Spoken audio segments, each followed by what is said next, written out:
أقوى أبطال العالم، ولكن في معركتي الأخيرة قدر ملك الشياطين إنه يصيبني إصابة مميتة، ووقتها انتقلت روحي لعالم تاني، وهناك عرفت إن في حاجات كتيرة فايتاني في حمام سباحة وقتل مع أجمل المحاربات، ولكن بعد ما بهزمهم بيرقعوا أمامي. وده حصل لما انتقلت روحي لجسد بليد، وهو أحد الطلاب الفشل المتقدمين للأكاديمية.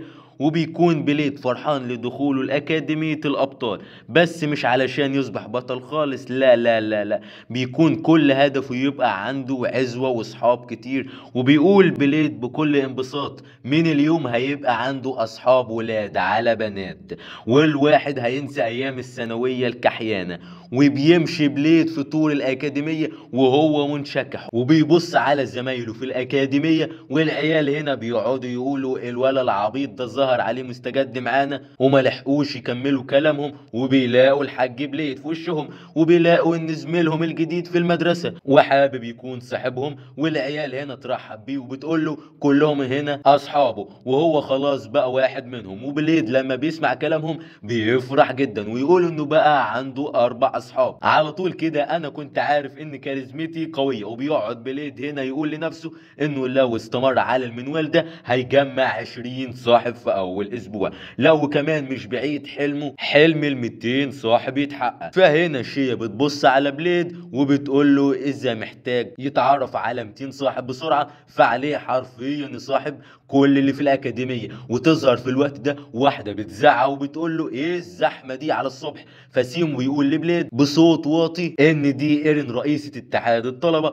في الأكاديمية، والكل بيناديه بالزعيم بليد. هنا يقول لا يا شيخ بجد، وبيروح على ايرين علشان يكون صاحبها. فايرين تبص عليه وبتقول ايه الاشكال دي، انت مين يلا عشان تدخل هنا؟ وبتقول له ايه الاشكال دي، انت مين يلا؟ وشيه هنا تتدخل وبتقول ان بليد طالب جديد منقول الأكاديمية، وايرين تقول ان الأكاديمية دي لتأهيل الطلاب ليكونوا أبطال ويحموا العالم، واستحالة انهم يقبلوا واحد مهمل ومتأخر بالانضمام زي الكائن الرخوي اللي قدامي ده.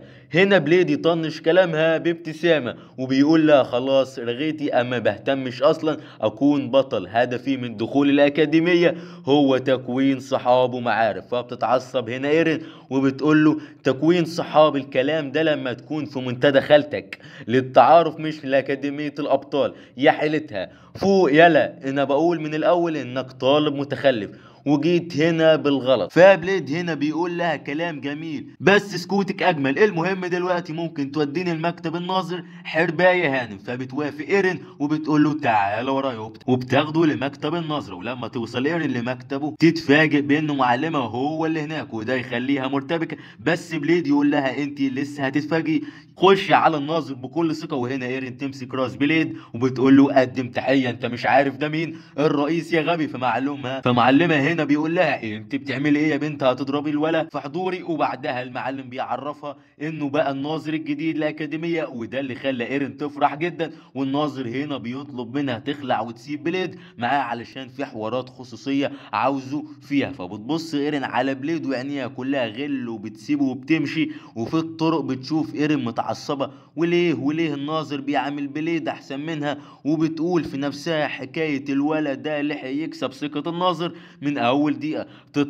تطلع لي بس يا بليد وانا هعمل معاك السليمه. ونرجع لبليد واللي بيكون بيسال الناظر عن سبب استدعائه هنا. في الناظر بيقول له السبب توجه تاهيله واستعاده قوه كبطل، وبليد بيقول له انه عاوز يكون شخص عادي مش اكتر. فالناظر يتجاهل كلامه وبيقول بان زمايله في الاكاديميه هيساعدوك وما يشيلش هم.